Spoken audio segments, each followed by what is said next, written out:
ശാന്തിഗിരി ആശ്രമത്തിലാണ് രണ്ട് മുന്നണികളുടെ വളരെ പ്രധാനപ്പെട്ട സ്ഥാനാർത്ഥികൾ ശാന്തിഗിരി എത്തിയിട്ടുണ്ട്. ഇവിടുത്തെ ഒരു പ്രത്യേകത, എല്ലാവർക്കും, അതായത് സമൂഹത്തിലെ പല ജാതിയിലും പദമതത്തിലൊക്കെ പെട്ട ആളുകൾക്ക് വന്ന് നിൽക്കാൻ കഴിയുന്ന ഒരു ഏകത്വമുള്ള സ്ഥലമാണെന്നുള്ളതാണ്. എന്തായാലും രണ്ട് സ്ഥാനാർത്ഥികൾ ഒരുമിച്ച് ഭക്ഷണം കഴിക്കുന്ന ഈ ദിവസം സന്തോഷമാണല്ലേ? അല്ല, തീർച്ചയായിട്ടും നമുക്കറിയാം അനൂപിന് ആവശ്യത്തിനുള്ള വിഭവങ്ങൾ ഇലയിൽ നിരന്നതിനേക്കാൾ കൂടുതലുള്ള വിഭവങ്ങൾ ശാന്തിഗിരിയിൽ നിന്ന് ലഭിച്ചിട്ടുണ്ട്. ശാന്തിഗിരി എന്ന് പറയുന്നതിന് പ്രത്യേകതയുണ്ട്. ഇവിടെ ഇതിനകത്ത് കക്ഷി രാഷ്ട്രീയമോ ജാതിമത ചിന്തകളോ ഇല്ല. അപ്പോൾ അതിനകത്ത് സത്യത്തിൽ ഗുരുവിൻ്റെ വചനങ്ങൾ, അവിടെ ഗുരുവാണി അവിടെ എഴുതി വെച്ചിട്ടുണ്ട്. ഞാൻ ആദ്യത്തെ പ്രാവശ്യം വരുമ്പോൾ തന്നെ അത് മുഴുവൻ എൻ്റെ പ്രസംഗങ്ങളിൽ ഞാൻ ഉപയോഗപ്പെടുത്താറുണ്ട്. അതിൽ ശരിക്കും എനിക്ക് പലതരത്തിലുള്ള കുറച്ച് കണ്ടൻറ്റ് എനിക്കിവിടെ നിന്ന് കിട്ടിയിട്ടുണ്ട്.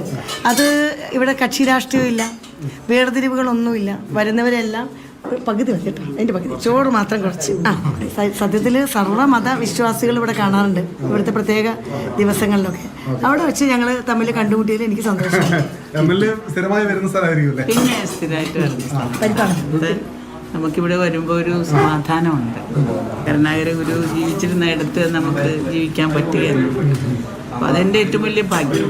ഞങ്ങളിപ്പോൾ നമ്മളെല്ലാവരും ഇതിനപ്പുറം സഹോദരങ്ങളാണ്. ഈ രാഷ്ട്രീയത്തിന്റെ അപ്പുറത്തേക്കും ആ സാഹോദര്യം നിലനിൽക്കുന്നു. സാഹോദര്യമുണ്ട്. കാരണം ഇത് രാഷ്ട്രീയം എന്ന് പറയുന്നത് ഞങ്ങളെ സംബന്ധിച്ച് ഞങ്ങളുടെ ആ സമയത്തുള്ളൊരു അവരവർ വിജയിക്കണം എന്നുള്ള ചിന്തകൾ മാത്രം. പക്ഷെ അതിനപ്പുറം അത് കഴിഞ്ഞാൽ എല്ലാവരും സഹോദരങ്ങളാണ്. നമ്മളെല്ലാവരും ബന്ധങ്ങളും സഹോദരങ്ങൾ ഒരുമയോടെ. തീർച്ചയായിട്ടും നമ്മുടെ സമൂഹം ഇന്ന് ആഗ്രഹിക്കുന്നത് സമൂഹത്തിലുള്ള വേർതിരിവുകൾ കുറയണമെന്നാണ്. കുടുംബങ്ങളിലുള്ള ഉണ്ടാകുന്ന പ്രശ്നങ്ങൾ, സമൂഹത്തിൻ്റെ വിവിധ മേഖലകളിലുണ്ടാകുന്ന വേർതിരിവുകൾ, ഈ വേർതിരിവുകളെയൊക്കെ മാറ്റി വേലിക്കെട്ടുകളെ മാറ്റുന്ന ഒരു സ്ഥലം തന്നെയാണ് ഇവിടെ. എങ്ങനെയുണ്ട് തെരഞ്ഞെടുപ്പ് പ്രവർത്തനം? ഇപ്പം MLA അടുത്തിരിക്കുന്നുണ്ട്.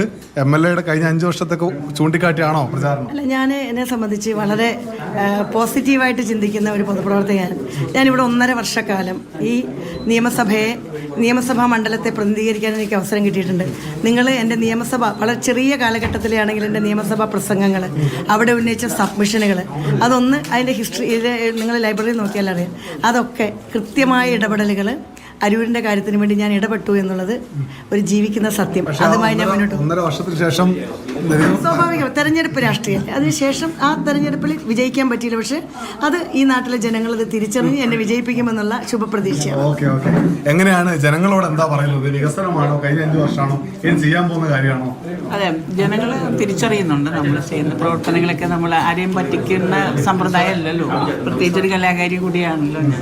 അപ്പം നമ്മൾ ചെയ്യുന്ന പ്രവൃത്തികൾ ജനം കാണുന്നുണ്ട്. നമ്മൾ ഒരു പ്രസംഗത്തിലൂടെ ഒരു പ്രഹസനം ഉണ്ടാക്കിയല്ല, നമ്മുടെ കണ്ണിൽ കാണുന്ന വികസന പ്രവർത്തനങ്ങളിലൂടെ ഇടതുപക്ഷം വന്നതിന് ശേഷം വളരെയധികം മാറ്റങ്ങൾ ഉണ്ടായിട്ടുണ്ട്. 10 വർഷത്തിന് അരനൂറ്റാണ്ട് പിന്നിലേക്ക് നോക്കുമ്പോൾ എത്ര വികസന പ്രവർത്തനം നടത്തിയോ അതിൻ്റെ 10 മടങ്ങ് ഇവിടെ ഇപ്പോൾ നടത്തി കഴിഞ്ഞു. പ്രകൃതി ദുരന്തങ്ങൾ നിറഞ്ഞൊരു കാലഘട്ടത്തിലും ജനങ്ങളെ ചേർത്ത് പിടിച്ചൊരു ഗവൺമെൻറ്, അതായത് നമുക്ക് പൂർണ്ണമായിട്ടുള്ള സന്തോഷമുണ്ട് അതിൻ്റെ ഭാഗമാകാൻ സാധിക്കുന്നത്. ഓക്കെ, അപ്പോൾ സന്തോഷം. ഭക്ഷണം കഴിച്ചോ? തിരക്കുള്ള സമയമാണ്, ഒരുപാട് സ്ഥലത്തേക്ക് പോകാനുണ്ട് ഇവർക്ക്. എന്തായാലും ഒരുമിച്ചിരുന്ന് ഭക്ഷണം കഴിക്കാൻ, നിങ്ങൾ ഒരുമിച്ചിരുന്ന് കഴിക്കുന്ന ഈ സമയത്ത് കൂടെ ഉണ്ടാകാൻ കഴിയുന്ന സന്തോഷം. സുജോ എഡ്വേർഡിനൊപ്പം അനൂപ് ദാസ്, മാതൃഭൂമി ന്യൂസ്.